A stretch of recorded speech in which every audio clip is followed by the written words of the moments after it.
Hello everyone, how are you all? So today the vacancy we are going to talk about is from UPSC.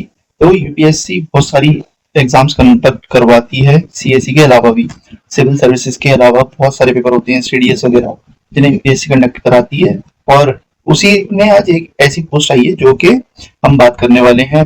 Post के मैं नाम बता दूं तो ये सारी पोस्ट रहने वाली हैं assistant executive engineer, assistant executive engineer for electronics, assistant director engineering, superintendent translator Hindi branch मतलब हिंदी के लिए जो चाहिए होगा, research officer, horticulture development officer और आपका सॉइल कंजर्वेशन असिस्टेंट। सबके लिए वैकेंसी यहाँ पे दी गई है। जो कि मेन वैकेंसी सबसे ज्यादा है वो रिसर्च ऑफिसर के लिए 11 वैकेंसी और assistant executive engineer electronics 9 vacancy.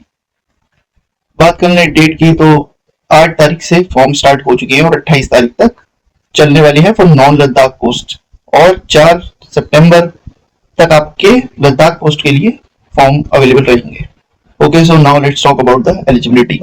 तो जैसे असिस्टेंट एग्जीक्यूटिव इंजीनियर है उसके लिए डिग्री आपको सिविल इंजीनियरिंग में चाहिए ऑब्वियसली, और 2 साल का supervisory experience in design, maintenance and construction of structural and RCC work. ठीक, ऐसी इलेक्ट्रॉनिक्स के लिए आपको इलेक्ट्रॉनिक्स में डिग्री चाहिए, 2 साल का सुपरवाइजर एक्सपीरियंस चाहिए।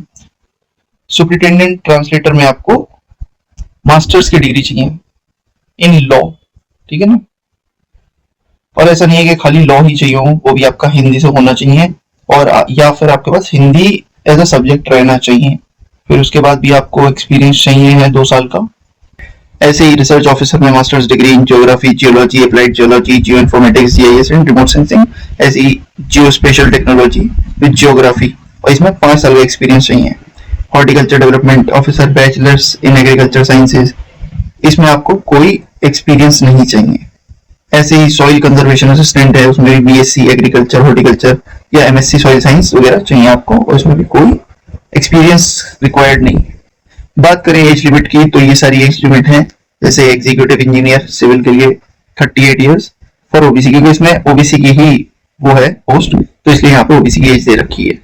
ऐसे ही सबके लिए अलग अलग एज रिक्वायरमेंट है। जैसे यहाँ पे हॉर्टिकल्चर डेवलपमेंट ऑफिसर और सॉइल कंजर्वेशन असिस्टेंट के लिए 40 साल है। क्यों? क्योंकि इसमें सिर्फ 5 और 7 पोस्ट है सिर्फ एसटी के लिए, जनरल और ओबीसी के लिए है ही नहीं पोस्ट इसमें, क्योंकि मुझे तो समझ में नहीं आता कि ऐसा क्यों है, बट जो है सो है।